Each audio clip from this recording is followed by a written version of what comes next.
Hi, and welcome to Light Up, a platform where we talk about practical things that can help our children thrive better, pick skills, be better people, better informed, and that we really see them grow and become better citizens. I just want to talk about setting trajectories, supportive trajectories towards our children. Now, when we were young ourselves, we were nurtured, we went through school, and then that was it. But by and large, once you start attending school, even from as early as early child learning centers, go to primary, secondary, then university, tertiary institutions, etc., then that becomes more or less a highway, the education highway. And my thought was to think about the time a child will go from early child learning center to when they graduate, possibly with a master's or just the undergraduate degree. So early child learning center, look at them being 5, then they go, spend 3 years there. So between 7 and 8, they join primary section where they, and I'm talking about Uganda structure, then you go for the 7 years of primary education. By the time they join secondary, 14 years, then they have to take another 6 years of secondary. By the time they're done with secondary school to join university, they're give or take 20 years, 18, between these age groups, 18 to 20. Then they're joining university where they'll spend between 3 to 4, 5 years, depending on the course that they're taking. So we're really talking all these years and talking about an education. Academics, education, academics, education. In between, and here I will kind of loop in the developments in Uganda, that now we have a revised curriculum which is talking about apprenticeships, which is talking about vocational, which is talking about skilling. And that is great. We all want to look forward to that.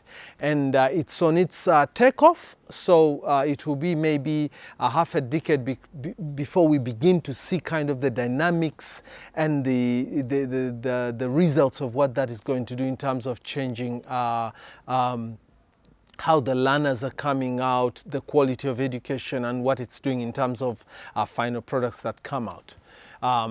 But now, going back to us as parents, the question that I wanted to raise was that, and this is from an observation, that if I have a child, and especially they begin primary 1, they go into primary education, then secondary, then university, chances are that then our focus is going to be, let me support them to go through the education that they are, the journey that they are on.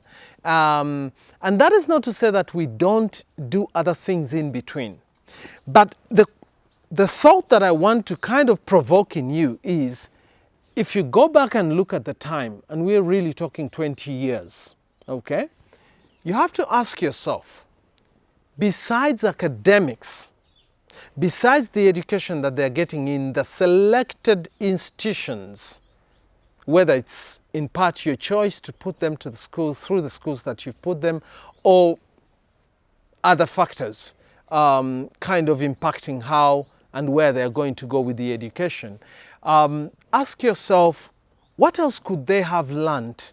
What else could they have picked in terms of skills, in terms of training, in terms of education?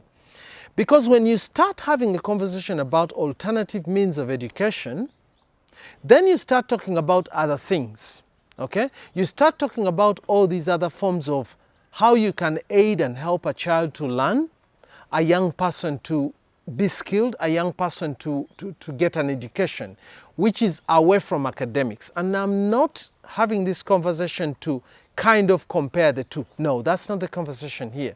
For me, the conversation is, look at the trajectory of time, give or take, we're talking 20 years of studying, and ask yourself, if I intentionally decided that I'm going to make deliberate efforts to help my child access other forms of learning, other forms of tutoring, other forms of training and skilling, where would they be in 5 years, in 10 years, in 15 years?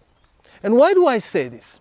Take, for example, if a child breaks off at senior 4 and they decide to go for vocational skilling, and they say, I'm going to do automotive mechanics, I'm going to do carpentry and joinery, I'm going to go into the culinary arts, to do catering, to do all these other things, I'm going to go into the hospitality industry, I want to take the basics in aviation. What happens to these children? 4 years, 2 years from that time, they're already practicing and they're doing things. In any case, things that are already giving them and generating income, and they've already become skilled and they're mastering. Now remember, if they did not break off at the break point of senior 4, they're still continuing with academics all the way to the university to acquire a degree. And as you know it, especially from the Ugandan perspective, we know of so many graduates, undergraduates, who come out and they've done a lot of academics, but it cannot be attributed to any usable skill. And I don't say that to paint a bad picture in a negative way, but we all talk about and have these conversations, okay? And I think in part that explains why our education system has been overhauled and now it's being kind of recalibrated to take care of so many things, okay? But as a parent, I'm asking you, if you're going to be on a journey for the next 15, 18, 20 years with your child to give them an education through institutions, how about you become deliberate and ask yourself this question: what else can I help my child to gain in terms of skills, in terms of knowledge, in terms of training, in terms of education, okay? In the same time. Why? Because if you look at the time, there will be in academics, mainstream, but there is a lot of spare time where they can do things. And I also bet things that are interesting. Take, for example, if I wanted my child to learn IT, okay, which is sellable nowadays. If I want my child to learn coding, if I want my child to learn catering, if I want them to learn to go into the fashion industry, to do something there, it means in actual sense that they can learn these things as they're doing their academics, okay? And I use this because when I was in senior 6 and I finished my senior 6, I didn't join university immediately. I had already made a decision. When I finished my senior 6, I wanted to study journalism and I wanted to do communication studies. And I had these pathways where I could go to all these institutions other than Makerere or other institutions where I would have to pursue a bachelor's in mass communication or communications and the other. And that's what I did. When I finished my senior 6 as a young man, I think I stayed home, took a holiday for only 2 weeks, and I already enrolled in an institution. Guess what? By the time our results came out, I had already a certificate in journalism. And by the time I was 6 to 8 months into that course, I was already writing for newspapers. That is the practicality I'm asking you, okay? So when you start talking about these apprenticeship courses, when you start talking about all these other courses that young people can do as intermediaries, a lot of them now, we are in such a privileged era. A lot of them are online. There is a lot of free information and free courses and free education that your child can access literally online for free. You don't even need to pay for it. But there are other institutions that have been established where you'd have to pay a fee and you take your child for training and they will pick all these skills. At the end of the day, we cannot be masters who are going to definitively decide what our children are going to become. But we can give them an array. We can create platforms. We can create all these opportunities for them to study. And one thing I'm going to say before I close, not everything that a child studies is supposed to translate into what they do actually. I'll give you an example. If you take a child for piano lessons or the violin, you take them to a music school and you say, I want my child to be here for the next 2 years to take a course in piano.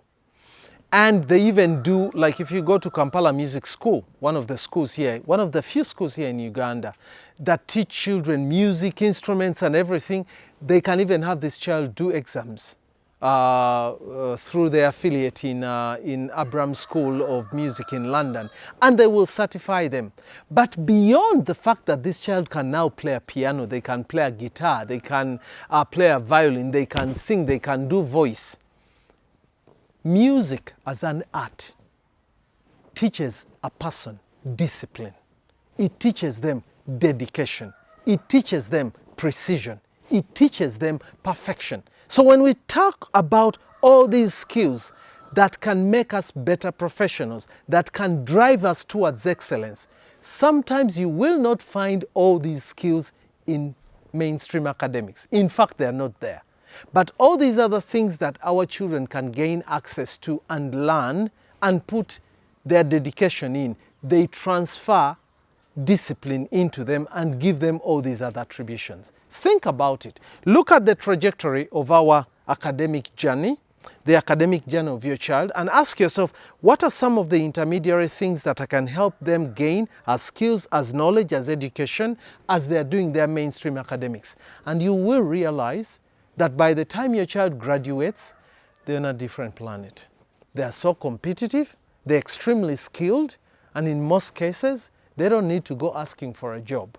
They can be their own job creators. And I think it lies squarely on us, as parents, as guardians, to do these intermediaries, to create these opportunities.